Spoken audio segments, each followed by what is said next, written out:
রূপান্তরের সত্যের আজকের এই পর্বে সবাইকে স্বাগতম। প্রিয় বন্ধুরা, প্রীতি, সালাম এবং শুভেচ্ছা নেবেন।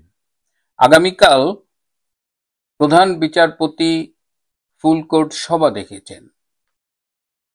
সুপ্রিম কোর্টের আপিল বিভাগ এবং হাইকোর্ট বিভাগের সব বিচারপতিদের অংশগ্রহণে ফুল কোর্ট সভা ডেকেছেন প্রধান বিচারপতি সৈয়দ ডক্টর রেফাত আহমেদ।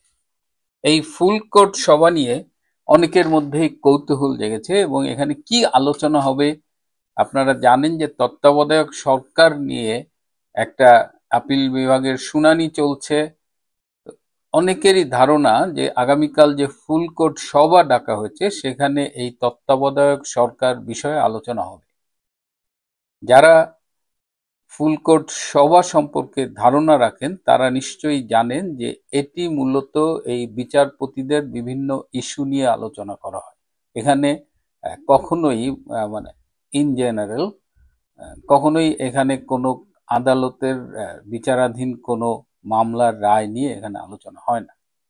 সুতরাং আপনারা যারা ভাবছেন যে আগামীকাল ফুল কোর্ট সভায় চলমান এই আপিল বিভাগের শুনানির এই মামলা নিয়ে আলোচনা হবে, বিকজ তত্ত্বাবধায়ক সরকার নিয়ে আমাদের অনেকেরই আগ্রহ রয়েছে এবং শোনা যাচ্ছে যে ডক্টর ইউনূস যে কোনো দিন চলে যাবে এবং তার পরিবর্তে একটা তত্ত্বাবধায়ক সরকার আসার সম্ভাবনা রয়েছে এবং সেই তত্ত্বাবধায়ক সরকারের প্রধান কে হবে সেটি নিয়েও এখন কিন্তু চারিদিকে আলোচনা চলছে। এই প্রেক্ষিতে এই ফুল কোর্ট সভা নিয়ে সভাপতি আমরা যারা আম জনতা যারা বিস্তারিত খোঁজ রাখি না বা জানি না তাদের অনেকেরই ধারণা ছিল যে আগামীকাল বিকেল ৩টায় এই সভাটি ডাকা হয়েছে। এটি হাইকোর্টের যে অ্যাডমিনিস্ট্রেটিভ বিল্ডিং আছে ৪ নম্বর বিল্ডিং এর দোতলায় কনফারেন্স রুমে মিটিং। এখানে কি আলোচনা হবে এটি ওয়েবসাইটে জানিয়েছেন সুপ্রিম কোর্টের অতিরিক্ত রেজিস্ট্রার প্রশাসন ও বিচার মোহাম্মদ আসিফ ইকবাল। তিনি তার স্বাক্ষরিত একটি বিজ্ঞপ্তিতে এই ফুল কোর্ট সভার ব্যাপারে বলা হয়েছে। আমি বিভিন্ন সূত্রে আগ্রহের জায়গা থেকে জানবার চেষ্টা করেছি। যতদূর জেনেছি বেসিক্যালি ২০২৬ সালের একটা বর্ষপঞ্জি মানে পুরো ক্যালেন্ডার অ্যাক্টিভিটিস এগুলো ঠিক করা হবে।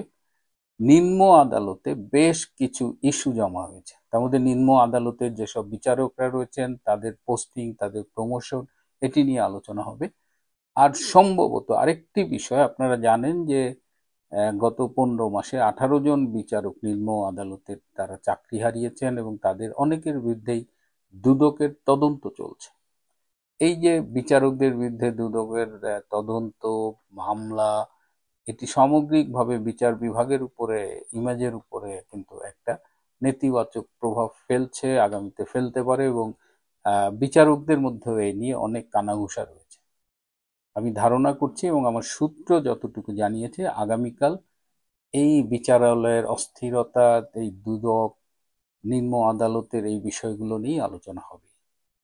আর মাত্র একদিন বাকি, কাল আমরা জানতে পারবো। সুতরাং এই নিয়ে এই মুহূর্তে টেনশন করবার কিছু নেই। তত্ত্বাবধায়ক সরকার বিষয়ক রায়ের যেটা সেটা আলাদা থাকবে, আগামীকাল ফুল কোর্ট সভায় এটি আলোচনা হবে না। প্রিয় বন্ধুরা, আপনাদের এবং আমারও আগ্রহ ছিল, সেই জায়গা থেকে খুব সংক্ষিপ্ত এই পর্বটি করলাম। যারা এটি দেখছেন এবং যারা এখন আমার চ্যানেলটি সাবস্ক্রাইব করেননি তাদের প্রতি অনুরোধ এই চ্যানেলটি সাবস্ক্রাইব করবেন। যারা বাংলাদেশের বাইরে থেকে এই অনুষ্ঠানটি দেখছেন এবং যে দেশে এটি অনুমোদিত তাদের প্রতি অনুরোধ থাকবে এই চ্যানেলে জয়েন বলে একটা বাটন রয়েছে, জয়েন করতে পারেন। জয়েন হলো এই চ্যানেলের মেম্বারশিপ গ্রহণ করা। আজ এ পর্যন্তই। ভালো থাকবেন, সুস্থ থাকবেন, তার চেয়েও জরুরি হলো নিরাপদে থাকবেন। সবাইকে অনেক ধন্যবাদ।